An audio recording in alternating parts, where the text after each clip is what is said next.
Hello everyone, welcome back to my YouTube channel. तो हम पढ़ेंगे विषय हिंदी। आधुनिक काल को कितने युगों में विभाजित किया गया है तथा उसकी समय सीमा क्या है, लिखिए। युग के ये नाम है, फिर समय अवधि है, समय सीमा क्या है, फिर प्रमुख कवि कौन कौन से हुए हैं। भारतेंदु युग सबसे पहला युग है भारतेंदु युग। ये सन 1850 से 1900 तक इसका कार्यकाल रहा है और प्रमुख कवि माने जाते हैं भारतेंदु हरिश्चंद्र। दूसरा युग चला भारतेंदु के बाद द्विवेदी युग, सन 1900 से 1920 तक का कार्यकाल यहाँ माना जाता है। यहाँ प्रमुख कवि हैं अयोध्या सिंह उपाध्याय हरिऔध। ये द्विवेदी युग के प्रमुख कवि हैं। तीसरा नंबर है छायावादी युग, सन 1920 से 1936 तक इनका समय अवधि माना गया है। प्रमुख कवि हैं जयशंकर प्रसाद। फिर है चौथा युग है प्रगतिवादी युग, सन 1936 से 1943 तक। प्रमुख कवि हैं रामधारी सिंह दिनकर।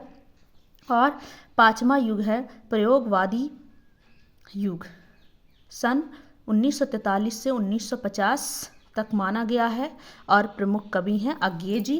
फिर है अगला युग है नई कविता, सन 1950 से आज तक माना गया है और प्रमुख कवि हैं भवानी प्रसाद मिश्र। अगला प्रश्न है हिंदी पद्य साहित्य को कितने कालों में विभाजित किया गया है, इन काल खंडों की समय सीमा क्या है। हिंदी पद्य साहित्य के काल विभाजन। आचार्य रामचंद्र शुक्ल हिंदी साहित्य का प्रारंभ संवत 1050 ईस्वी यानी सन 1993 ईस्वी से मानते हैं।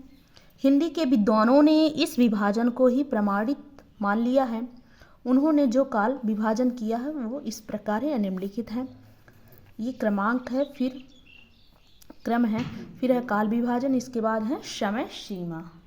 पहला नंबर है आदिकाल, जिसको माना गया है वीर गाथा काल, सन 993 ईस्वी से सन 1318 ईस्वी तक माना गया है, इसका समय सीमा है।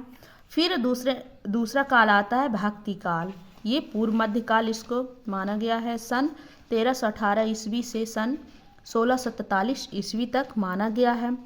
फिर है रीतिकाल, इसको उत्तर मध्यकाल भी कहते हैं, सन 1643 ईस्वी से सन 1843 ईस्वी तक माना गया है।